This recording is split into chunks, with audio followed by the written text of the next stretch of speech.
Greetings everyone, Uni speaking, and she's back. My hiatus took a little longer than usual. I had my reasons, but I decided to go back on one of my videos where I sort of in a way promised a story time regarding a controversy that happened within the Vocaloid/Utaoloid community, aka the infamous Utauloid stealer.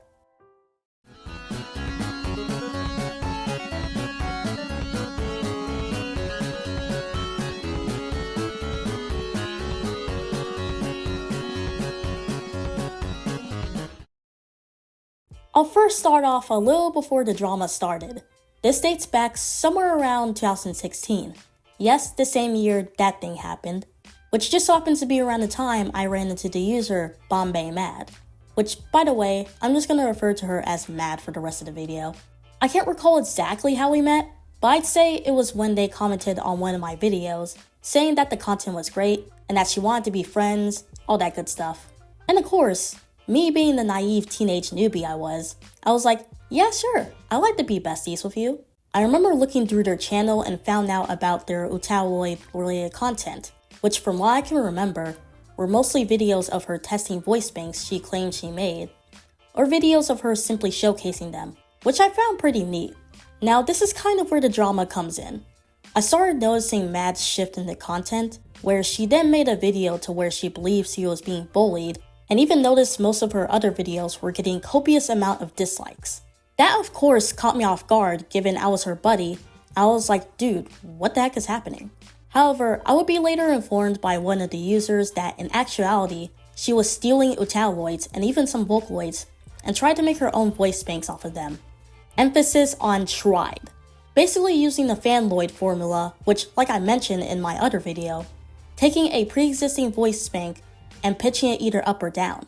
The main problem with this is, considering this was done mainly with Utauloids, some, if not most of the users with their original Utaus didn't consent to having their original voice banks taken and modified like that.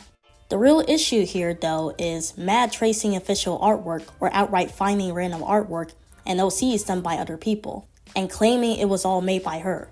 It was grossly apparent Mad didn't know how to process this criticism of her blatantly stealing artwork and voice banks very well. I've seen people speculate that she was a troll, others believe that it was possibly because she had some form of a disability, which also explained her odd speech pattern. Most believe that she was really young and very new to the internet.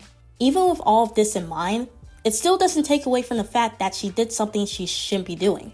And instead of simply taking the criticism at face value and understanding what she was doing wasn't right, she instead took it as her being bullied. Now admittedly, I distanced myself from Mad at this point. I don't recall us still talking to each other after learning about this. More so because I'm the type of person that tries to stay the hell out of drama as much as possible, especially from the person who started the drama in the first place. But I still kept seeing it from an outside perspective. Over time, videos were made with people exposing her actions, pages on DeviantArt as well as various forums discussing and ranting about her, as well as sharing their own experiences with her. Now, a lot of said videos are lost or simply privated and hidden away, but I managed to find at least one video going into detail about her actions which was made by the user, A Table. Epic name. Now I'm obviously not going to play the full thing, but I am going to play a few clips that further exposes the stuff that Mad was doing. Here they are. This one is Teta VCV. Now this one, we can't really assume right away, but we believe that it is Fushi Murasaki's, which belongs to Yunari. If you see right here, channels right here, she is connected to it. So we know for a fact that she is connected to Yunari. So she found, basically, from what I know, she maybe found Fushi and then she's like, oh, I'm gonna download and basically claim it herself. If you listen right here, she does sound a lot like Fushi. So let's quickly. Now the accent's very similar and I can hear a bit of her accent. I can hear her accent. So yeah, if you listen to it really quick, then you'll probably hear the difference.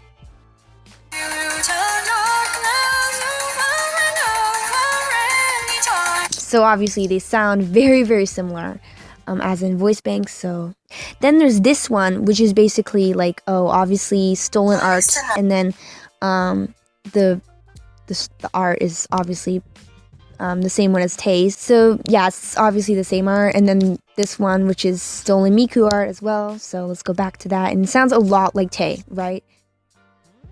Now, you're probably wondering, where are they now?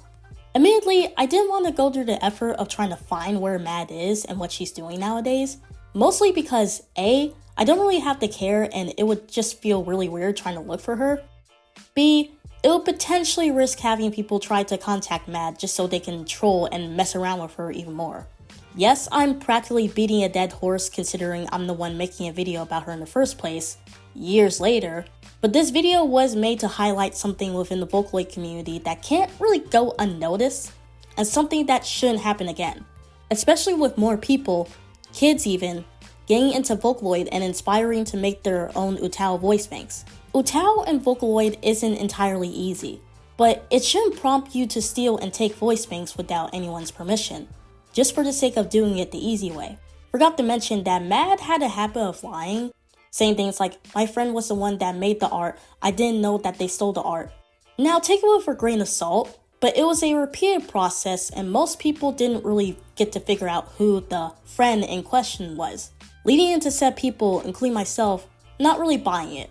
So it became grossly apparent that she was making things up in order to try and sneak her way out of confrontation from the people attempting to call her out. I bring this up because getting caught stealing is one thing. Making up stuff that are clearly lies is another. While some of these individuals did get a bit harsh with her, most were simply trying to let her know that, once again, hey, what you're doing isn't right. Lesson here is, don't steal and claim something as yours. Don't make things up and just simply understand where the people that are confronting you are coming from, including those who just wants to help you. If you're in the wrong, you're in the wrong, and that's okay, so long as you learn from it. Once again, it's been years since this thing happened, and the last time Mad was active online was around 2017 to 2018. Hopefully she's since grown from that and overall changed for the better. But that's about it for today's video. I'll see you guys in the next one. Peace out.